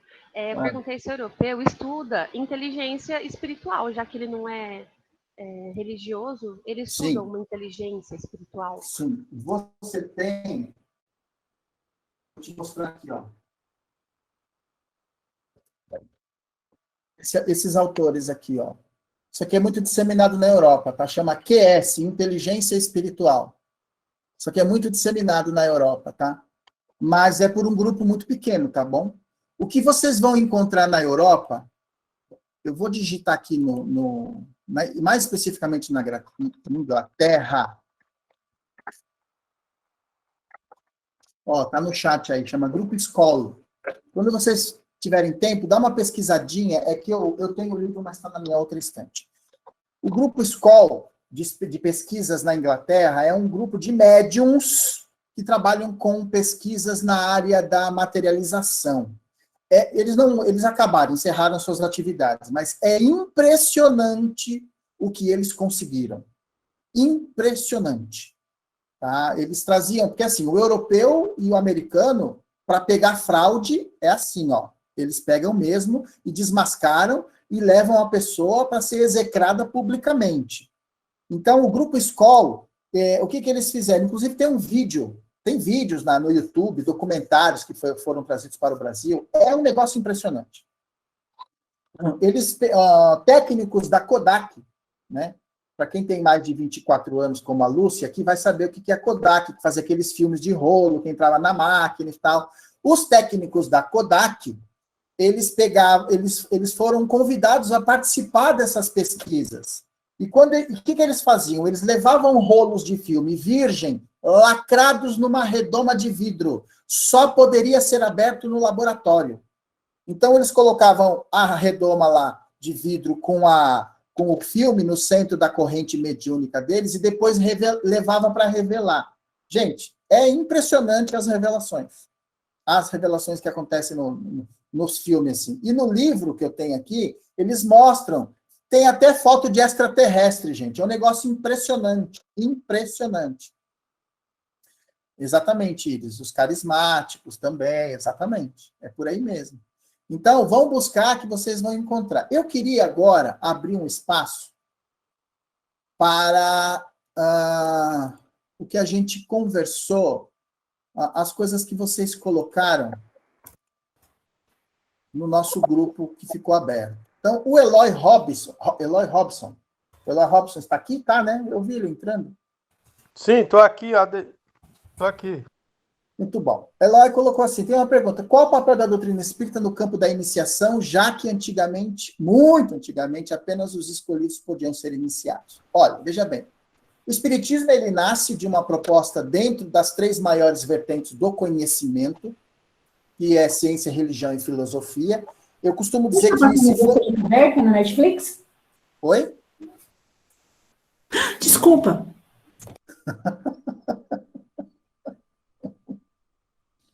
Bom, bom, ninguém deixou a dentadura cair aí, né, Leandro? Isso é importante. Então, o que acontece? O Kardec, ele elabora essa questão do espiritismo dentro dessas três maiores vertentes, que é ciência, religião e filosofia. Eu costumo dizer que se fosse hoje, o Kardec colocaria uma quarta vertente, que seria a arte, né? Só que, veja bem, com toda essa proposta espiritual que surge na humanidade, é natural que o homem desvirtue de forma impensada, às vezes, também, né? Então, a forma de se ensinar espiritismo na Europa, e depois no Brasil, especificamente, que foi aqui que o negócio disseminou, a forma de se ensinar espiritismo, ela é acadêmica. É uma herança de Kardec isso, tá? Ela é uma herança de Kardec.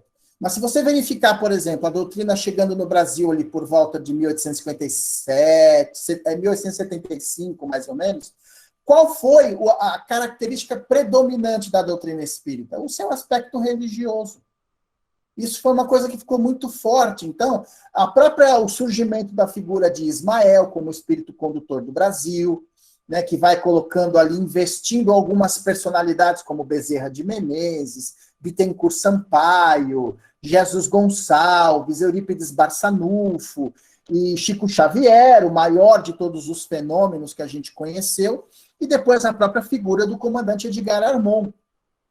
Vai deixando claro que o propósito que a doutrina espírita tinha no Brasil e tem ainda, é esse caráter, é esse aspecto da melhoria humana.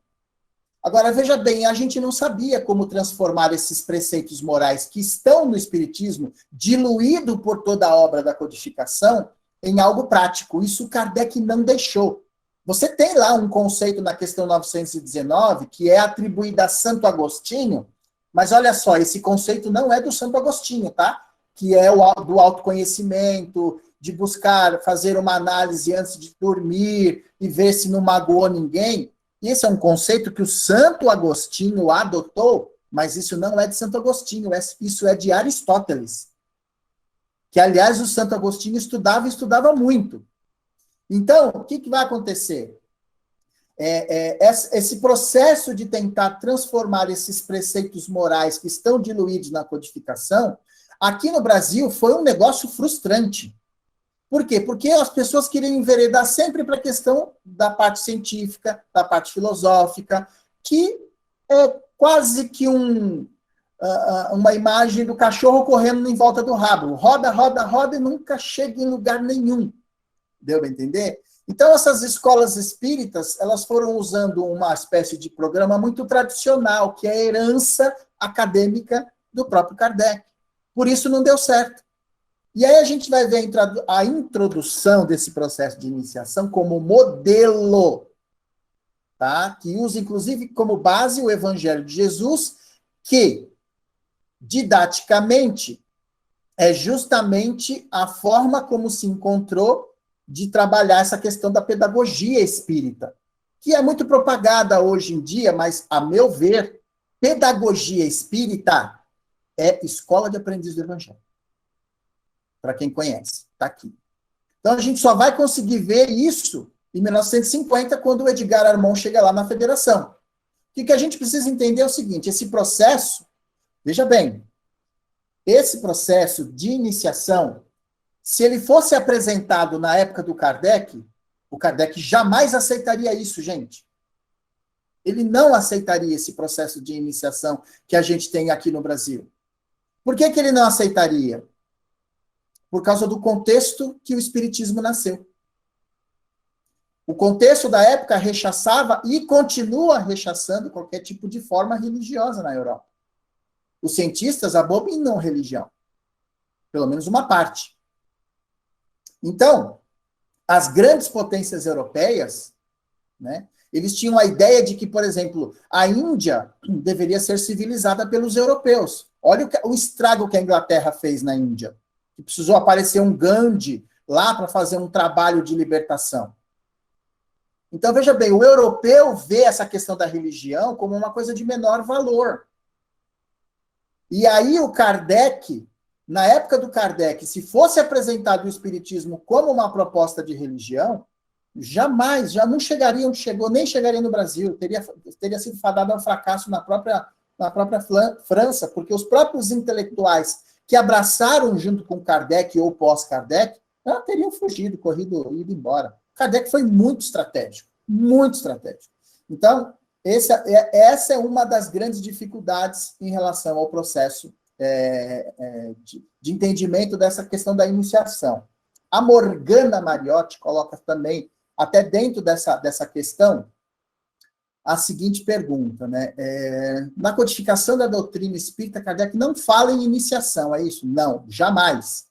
Daí o motivo dos espíritas ortodoxos não aceitarem, por exemplo, a cerimônia de ingresso na fraternidade, que é uma cerimônia de iniciação? Exatamente isso. Olha, complementando essa resposta com a resposta anterior, uma coisa que a gente tem que entender, o espírita, de uma forma geral, ele acha que tudo aquilo que ele faz no espiritismo é novidade, tá, gente? Isso é uma característica do movimento espírita, tá? Nós carregamos isso, tá? É um negócio impressionante. Parece que reencarnação é espiritismo que inventou, mediunidade é espiritismo que inventou, lei de evolução é espiritismo que inventou. A gente não inventou nada disso, o movimento espírita não inventou nada disso. O que o Kardec fez é uma releitura dessas questões esotéricas que eram veiculadas apenas a iniciados, ok? Ele faz uma releitura desse processo. Agora, se você for falar em termos de praticidade, o Kardec inovou em tudo. Aliás, no campo da mediunidade, não existe nada tão inédito quanto o Livro dos Médiuns. Nesse campo, Kardec inovou completamente.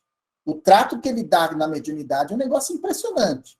Então, a linha que separa o equilíbrio do complemento que se introduz no espiritismo é muito tênue, tá? Então, nós não somos assim tão inéditos como as pessoas podem imaginar. Então, quando se cria a iniciação espírita com base no Evangelho, notem que a base moral da iniciação espírita proposta pelo comandante Edgar Armond em 1950 não era trazer o hinduísmo para o movimento espírita, era utilizar o modelo de escola oriental, de iniciação oriental, mas a nossa base é o Evangelho. Então, para entender a metodologia e aplicá-la sem adulterar, é que é difícil, porque o que é normal e muitas vezes natural de fazermos? Pegar um conhecimento e tentar introduzir ele da forma como ele é dentro do espiritismo. É aí que a gente faz a lambança. As pessoas têm que entender que precisa ter um cuidado de você pegar um conhecimento e ver aonde aquilo encaixa, como encaixa e se encaixa. Isso o Edgar Armond conseguiu fazer. Por isso que quando se adota o modelo, mas não a forma, o modelo, a ideia, tendo como base no Evangelho, porque, olha só qual a grande sacada. Qual é a base moral do Espiritismo? O Evangelho. A moral que o Espírito adotou foi o Evangelho. Então, nós estamos utilizando o quê? A iniciação como uma ferramenta pedagógica num processo de transformação que deu certo. Por que deu certo? Porque foi experimentado. É uma posição cristalinamente kardeciana. Ah, mas o Kardec não aceitaria. Claro que não, na época dele, não. Jamais. Por causa do contexto. Ah, mas vocês historiadores pensam tudo em contexto. É claro. Se você não pensar como as coisas funcionam na sua época, como é que você vai avaliar? Né? Ô, Júnior. Pode falar. Nessa questão ainda que a Morgana tinha perguntado, existe aí, e houve uma tendência, uma época, né, muito forte, tentaram, né, infiltrar ou colocar, de certa maneira, a goela abaixo, eu sei que não é o contexto, mas é só para comparar, essa questão da pedagogia espírita aqui, né, nas nossas atividades, e não pegou, né, não vingou, ela ficou isolada realmente, porque ela foge desses parâmetros que você falou. E se pudesse, né, para algumas pessoas do próprio movimento espírita, retiraria o evangelho de contexto. Sim. Né? Eu escutei muitos companheiros dizendo que o evangelho em si, o livro, é desnecessário, que só foi feito para poder agradar as pessoas ligadas ao catolicismo. Né? Se você tirar o evangelho do espiritismo, ele vira uma metapsíquica e vai falir igual faliram as outras propostas religiosas nesse sentido. E o Chico falava, né? Ele sempre repetia: espiritismo sem Jesus é conversa fiada. Fuja disso. Exatamente. Então, o que acontece? A gente vai ver aí, como você fala, a gente tem que entender uma coisa, quando você fala de pedagogia é forma de aplicação. É educar. O Espiritismo fala da educação da alma, não da educação do intelecto, que é outra parte, não tem nada a ver com a doutrina. A Kátia Freitas coloca aqui, nos faz questionar, pensar sobre nossas atitudes, dificuldades que temos e principalmente a porta larga, como não comer aquelas... Ah, tá, ela está se referindo do filme. Eu queria abrir um espaço aqui para mencionar uma coisa que, inclusive, eu mencionei numa live essa semana, numa aula dentro de uma escola. Olha, gente, a porta larga, que a gente costuma usar como referência lá no Evangelho, larga é a porta da perdição, ela não está somente fora da religião, não, tá? A porta larga muitas vezes está dentro das instituições religiosas, viu? Que te oferecem as facilidades do mundo e te corrompem tanto quanto o mundo. É uma coisa que a gente precisa pensar.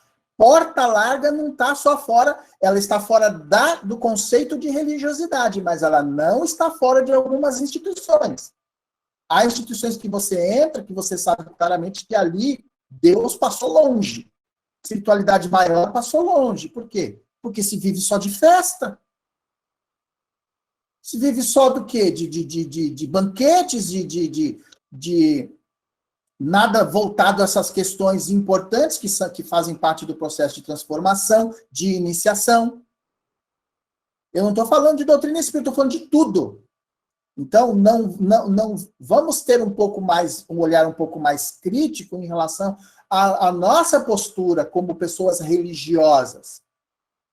Ou seja, a porta larga, ela está em todo lugar que te oferece facilidades e não te mostra o caminho da transformação, porque o caminho da transformação, da iniciação, ele incomoda.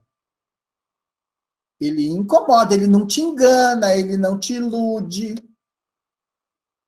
A gente tem que tomar muito cuidado com isso. Tá? Achar que a porta larga está fora do centro espírita, do terreiro de Umbanda, da igreja evangélica, muitas vezes está lá dentro também. A Tatiana Pugliese colocou sobre o filme maravilhoso, reflexão com a minha filha de 8 anos, mas tem uma dúvida, por que ainda hoje temos algumas religiões que necessitam tanto de rituais? Já se alterou tantas coisas em relação à religião, por que não eliminar esses rituais e apenas trabalhar com energia? Olha, veja bem, eu penso que a gente precisa dar ampliar um pouquinho mais o nosso olhar em relação a isso. Né? Eu diria para você que o ritual é importante. Tá? O ritual ele é importante desde que a gente entenda o significado de rito e ritual. Tá? Entender a função dele em seu momento, em suas circunstâncias. O que é um ritual? Gente, ritual é um conjunto de ações repetitivas, de gestos, palavras formalizadas que obedecem ao quê? A uma ordem para se alcançar um objetivo. Isso é a definição de ritual. Então, ou seja, é um conjunto de situações que você vai elaborando, de palavras, de atos, de gestos, que você tem um objetivo, você quer alcançar alguma coisa com ele. Se você olhar direitinho, eu digo todos nós aqui, o ritual ele está presente no nosso cotidiano. Ele está presente no convívio familiar, na vida acadêmica, dentro dos grupos que a gente muitas vezes acaba fazendo parte, aí, grupos sociais. O que a gente precisa estabelecer são as diferenças entre eles, né? Porque a gente tem ritos religiosos, ritos de iniciação, ritos de passagem, nascimento, casamento, batizado. Gente, tudo isso são ritos. Só que, veja bem, o ritual, ele tem uma intenção que ela é previamente pensada para se alcançar alguma coisa. Fora do ambiente religioso, nós temos vários. Vocês querem ver um exemplo de um ritual que nós fazemos? Veja bem, baseado dentro disso que eu falei, o que seja ritual. Na relação com as pessoas. Por que nós apertamos a mão um do outro? Ô, fulano, como vai? Tudo bem? Você não aperta a mão do fulano? Você não abraça alguém? Ah, vem cá que eu quero te dar um abraço. Um beijo. Ah, mas isso aí está relacionado à educação. Sim. Mas o que se procura com esses gestos que são padronizados em determinadas culturas? Apertar a mão das pessoas. Nós estabelecemos que o apertar as mãos é um gesto de saudação cordial, é uma demonstração de respeito pelo outro, e muitas vezes o apertar de mão é um gesto do quê? Você está chancelando um acordo. Fechamos um acordo? Muito bem. Você dá a mão para a pessoa. Isso é um ritual, gente. E olha, tem algumas culturas que quando você, principalmente na Idade Média na Europa, a pessoa ia firmar um acordo, uma promessa com a outra, ela dava uma cuspida na mão, o outro cuspia também, e apertava a mão do outro. Tinha uns que você cortava a mão para sangrar, o outro cortava também, e você firmava um acordo. Acordo de sangue. Isso é um ritual. Então, quando você repete um conjunto de ações que tem uma intenção para você alcançar um objetivo, isso é um ritual. O rito é um conceito, o ritual ele é uma prática. Então, eu diria para você o seguinte, os rituais são importantes. São importantes desde que eles tenham significado e de que eles sejam colocados dentro de contextos e em cada proposta que está adotando ele. Então, por exemplo, vamos usar o exemplo do centro espírita. O centro espírita, em tese, não tem ritual. Tem sim, claro que tem, é que as pessoas não interpretam de outra forma. Nós não damos o passe nas pessoas dentro do centro? Ah, mas isso é técnica. Tudo bem, mas todo gesto repetitivo é um ritual. Você só está trocando de nome, mas não deixa de ser um ritual. Ah, porque o fulano lá na religião dele faz uns negócios lá, uns movimentos. Então, você já perguntou para ele qual é o objetivo daquilo? Pergunta, porque ele vai te responder. Agora, se ele estiver fazendo um gesto que ele não tem a menor noção do que é, então já não é um ritual. Então, ou seja, olha, isso não faz sentido. Um ritual, ele tem que fazer sentido. Para algumas pessoas, elas dispensam o ritual e trabalham de outra forma. Ótimo! Qual é o problema? Agora, há algumas propostas religiosas, filosóficas, espiritualistas, que dependem desses gestos repetitivos, que dependem disso para o quê? Para uma educação, para um condicionamento da pessoa. É uma forma de disciplinar. Vocês querem ver um negócio interessante? Veja bem, é que a gente tem que tomar muito cuidado com o que a gente fala. É o que eu falei para vocês, isso aqui não é um curso de espiritismo, isso aqui é um curso de história da religião. Então, mas pelo amor de Deus, não vão chegar amanhã na casa espírita de vocês e falar que o passe é um ritual, vocês vão arrumar briga com todo mundo dentro do centro, hein? Pelo amor de Deus, a proposta não é essa. Levando por esse aspecto, muitas vezes, se você pergunta para uma pessoa, por que você está fazendo tal gesto? Não, olha, eu estou fazendo isso porque a mão colocada na cabeça significa que eu estou derramando energia no chakra coronário. Ah, muito bem. Então, me diz uma coisa, a mulher que vai fazer o benzimento com a arruda lá, que benze a sua cabeça, ela não está buscando a mesma coisa, ela só não conhece a técnica? Você entendeu? Então, assim, você está fazendo um ritual que tem nome de técnica, e ela está fazendo uma técnica que tem nome de ritual. É só isso. A finalidade é a mesma. Não estou dizendo que a gente tem que voltar a fazer antigos rituais. Há rituais para tudo. Há rituais menores e rituais maiores. Mas a função do ritual é levar a pessoa a alcançar um objetivo. Senão ele não existiria. Ok? É isso, meus queridos. Deixa eu ver aqui. O que temos aqui, Leandro? Tem mais alguém querendo participar, falar alguma coisa, dar sua contribuição? Não, aqui acho que encerramos aqui. Legal. Oi, teve uma pergunta que colocaram, eu não vi quem foi, que colocaram que eu queria ouvir a resposta. Será que essa situação da Europa ser tão avessa à religião não é por questões históricas? Sim. Do próprio... a religião lá não está muito ligada às guerras e a tudo que aconteceu entre protestantes e católicos, que foi mais motivo de sofrimento do que de ligação com Deus? Sim, veja bem, quando você tem... o Kardec ele fez uma análise. Olha só, por que o Kardec não apresenta o espiritismo como religião, né? por causa de todo o processo da própria evolução religiosa, do processo da Idade Média, onde a Igreja Católica tomava conta de tudo. A sua vida econômica, cultural, filosófica, sexual, tudo era controlado pela Igreja. Tudo era controlado pela Igreja. Então, assim, se você nasceu pobre, ó, filho, você tem que morrer pobre, se contente. Aliás, viver na Idade Média era muito difícil. Era difícil principalmente para crianças e mulheres. Tá? Era muito difícil viver na Idade Média. Na Idade Média, as mocinhas que estão aqui na sala, vocês não tinham alma. Não eram considerados gente. Tá? Então, o que acontece? Era uma vida muito difícil. E aí vai se desenvolvendo todo um processo de conquista, e aí, em cima da religião, se causa tanto transtorno para o desenvolvimento de uma nação, que aí você começa a pegar os filósofos que vão surgindo ali no Renascimento Cultural, e depois no Iluminismo, eles começaram a brigar com a religião. Opa, peraí, isso aqui é religião? Não, nós não queremos isso. Nós queremos outra coisa. E aí começam a surgir os materialistas. Esse conceito de materialismo, de ateísmo, ele é moderno, tá, gente? Não existia isso na antiguidade. Nós vamos encontrar isso a partir do Iluminismo. Aí começa a surgir pessoas que falam, não acredito em Deus. Agora, veja bem, existe uma forma de você afirmar que não acredita em Deus. Duas, aliás.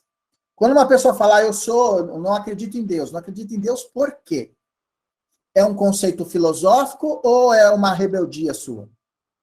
Porque às vezes a pessoa acreditava em Deus, a mãe dela sempre foi uma pessoa maravilhosa, boa, ajudou todo mundo, teve um câncer, todo mundo rezou, a mãe morreu, Deus não atendeu o seu pedido, mas o ladrão, o tarado, o assassino cruel ali do lado está vivo. Que raio de Deus é esse que comanda essa injustiça no mundo? Então ele vira ateu por quê? Por rebeldia. Agora, o ateu por convicção é aquele ateu que pesquisou, elaborou, chegou à conclusão que todos os argumentos que deram para ele não o satisfazem. Beleza, então você é um ateu por convicção. Porque se você não é ateu por convicção, diga apenas que você é agnóstico. Só. O agnóstico não é aquele que não acredita. O agnóstico é o São Tomé. É aquele que precisa ver para crer. Você acredita em Deus? Olha, não acredito nem desacredito. Se alguém me provar que ele existe, eu vou acreditar. Se eu vê-lo aqui, eu vou acreditar. Esse é o agnóstico. Então, esse conceito de agnosticismo, ele prevaleceu na Europa durante muito tempo. E mais tarde, você vai ver uma ala radical surgindo na Europa, implementando o materialismo reinante, principalmente na área da ciência. E aí, a ciência tem que dar respostas a tudo. Mas nós devemos muito desse materialismo europeu em função dos próprios desmandos que ocorreram pelos processos religiosos na Idade Média e na Idade Moderna. E veja bem, os protestantes não foram tão diferentes quanto os católicos na Europa também não, tá, gente? Martinho Lutero e João Calvino não eram santos, não.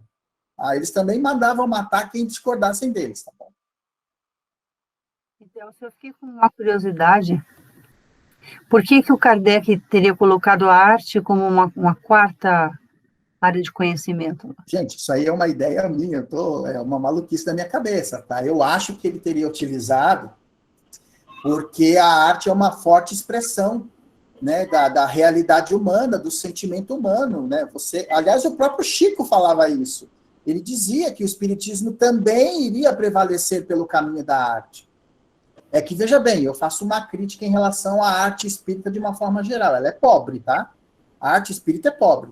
Sabe por que a arte espírita é muito pobre? Olha, veja bem, não estou generalizando, mas de uma forma quase que geral, a gente vê assim, é lamentável o nível da arte que nós temos ainda no nosso movimento. Mas por quê? Que falta isso aqui, ó. Grana para fazer boas peças, boas obras, bons diretores. As pessoas acham que você não precisa ter dinheiro para fazer. Não. Olha o cinema. Se você quiser fazer um bom filme, você tem que ter dinheiro. Mas até André Luiz menciona a arte. Espiritismo, hein? Exatamente. Eu creio que a arte é é um forte componente da doutrina. Olha, vamos ver aí que começaram a surgir boas obras no Espiritismo com o filme Nosso Lar, uma baita de uma produção. Eu sou da área, veja bem, eu tenho uma série de críticas em relação ao Nosso Lar.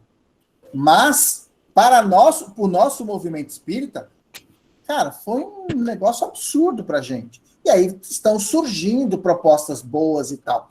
Mas se você olhar de uma forma geral, é lamentável como o espírita, ele tem essa visão que a arte, ela precisa só de inspiração. Não precisa só de inspiração, não, gente. Precisa de dinheiro também para produzir boas peças, tá? E muito dinheiro. Eu mais ou menos eu estou no ramo e realmente é muito difícil, principalmente sobreviver de arte no Brasil. No Nordeste nem se discute. É verdade. Bem, eu gostaria bem rápido de... eu fiquei com uma interrogação a respeito do esoterismo de mercado. Porque eu sempre observei que os tratamentos das terapias holísticas geralmente são pagos. E os nossos, na doutrina, né, são gratuitos, porque dá de graça o que de graça recebestes. Né? Como, por exemplo, os tratamentos de reiki, de massagem, de shiatsu, mas porque eu não sei os nomes todos, todos são cobrados, e hoje tem muita gente que ganha dinheiro, profissionais em cima disso. Eu gostaria de saber se isso faz parte desse esoterismo de mercado como consequência dessa fase do calvinismo, né, que foi implantado nas Américas. Eu diria para você que é o seguinte, não dá para você dizer que eles estão... Eu não vejo essas atividades como um esoterismo de mercado. Esoterismo de mercado, para mim, é o mercado da exploração. É quando há exploração. Não vejo problema nenhum de um profissional de shiatsu, de reiki ou de qualquer outra terapia ocupacional ou alternativa cobrar pelo seu serviço. Eu não vejo problema nenhum. Aliás, eu particularmente conheci um acupunturista que desencarnou recentemente, um espírita maravilhoso, que ele tinha uma mediunidade fantástica de cura, e a acupuntura nas mãos dele, ela tinha uma potencialidade extraordinária. Mas veja bem, gente, ele era um profissional da acupuntura, ele cobrava. Não há problema nenhum nisso. O que eu estou falando desse mercado, para você tratar o esoterismo como uma mercadoria, é a questão da exploração, de você enganar as pessoas. Você engana as pessoas com muita facilidade. Vou dar um exemplo de uma situação que nós conhecemos, de uma pessoa que desencarnou, e um suposto médium disse que sabia que a mãe dessa pessoa estava em sofrimento no astral e pediu 20 mil reais para liberar a mulher do sofrimento no astral. Não vou dizer denominação, não vou dizer nada, mas vou dizer para vocês que isso aconteceu. Isso é o esoterismo de exploração. Quer dizer que eu preciso de 20 mil reais para tirar a pessoa do umbral do sofrimento? Isso que eu chamo de esoterismo de exploração. Agora, os profissionais de áreas, né, somente dessa parte de massoterapia, de shiatsu, de doin, gente, eles são profissionais, eles precisam. O Kardec fala algumas coisas, é que eu não me lembro o texto específico do livro dos médiuns, mas o Kardec, ele faz uma referência sobre isso. Não especificamente com esses nomes, mas veja bem, os próprios magnetizadores do período do Kardec, o Kardec fala, eles têm que cobrar, eles não são espíritas. Você não pode cobrar dentro do movimento espírita, dentro de um centro espírita, de um templo religioso, porque ali a função é outra. Ali a função é outra. Né? Eu me lembro de uma casa que fazia psicografia que cobrava 10 reais a psicografia, e o motivo era que precisava comprar folha de papel. Pelo amor de Deus, né? Tem alguma coisa errada aí. Então, cada um na sua função e dentro do seu contexto. Tá? Senão, daqui a pouco a gente vai sair condenando todo mundo aqui, a gente não pode. Existem os exploradores, é o que eu falei para vocês, mesmo dentro de algumas instituições, você vai encontrar portas largas para a perdição. E aí as pessoas se frustram, né? Pessoal, deu o nosso horário. Delson, posso só fazer uma perguntinha rápida? Continuando o que você estava falando, que os europeus não têm religião, mas você não acha que eles não, tudo bem, eles não têm religião, mas ou tem menos, vamos falar menos que aqui. Mas eles não estão mais moralizados que nós, brasileiros, porque se a gente começa a ver o dia a dia, a sociedade, as coisas como funcionam, e comparar como funciona aqui no Brasil, eu vejo que eles estão mais moralizados que nós, e não precisam tanto. Lá não tem, tem menos, vou falar que não tem propina, pessoa que... Tudo é jeitinho, o jeitinho brasileiro não existe. É outra vida, é outra sociedade. Eu queria que você falasse um pouquinho disso. Então, eu vejo assim, nós brasileiros estamos precisando da doutrina, às vezes eu penso. Eu já me questionei isso também, essa mesma pergunta que foi feita. Lá, eles não têm religião como se eles fossem inferiores moralmente. Eu acho o contrário. Eu acho que cada experiência, cada local, ele te mostra uma experiência diversificada. Uma coisa que a gente não pode se enganar. O ser humano, ele é o ser humano em qualquer continente. Qualquer continente que você for, é o mesmo ser humano egoísta, é o mesmo ser humano prepotente, é o mesmo ser humano carente, é o mesmo ser humano solidário. Em todos os lugares que você viajar no mundo, você vai encontrar pessoas boas e pessoas ruins. É óbvio que você vai em alguns lugares, você vai encontrar culturas que exigem um pouco mais de educação e gestos nobres de algumas pessoas. Isso é fato. Mas você não precisa ir para a Europa para ver isso, não. É só você ir para a região sul do Brasil, por exemplo. Eu costumo brincar aqui com a minha esposa, né? Vai para Gramado para você ver o nível de educação daquelas pessoas. Não tem, pra você ter uma ideia, na rua não tem farol. Você vai atravessar a rua, os carros param para você atravessar. Você entendeu? Então, assim, você vai encontrar dentro... Se você viajar fora e ir para outros lugares, você vai encontrar lugares maravilhosos. Mas porque você não mora lá. Passa a morar lá para você ver e conhecer as pessoas que estão lá. Digo isso para você porque tem companheiros nossos, amigos que moram em outros países e que é assim, aqui é bom em tal coisa, mas é ruim em outra. Ou seja, o que compensa num lugar descompensa no outro. Então, assim, eu diria que em nível de moralidade, o ser humano, de uma forma geral, está tudo igual, tá? Alguns que se destacam aí nessa situação toda. Beleza? Bom, galera, eu acho que já deu por hoje, né? Senão fica muito cansativo. E ficar olhando aí para a cara do Leandro.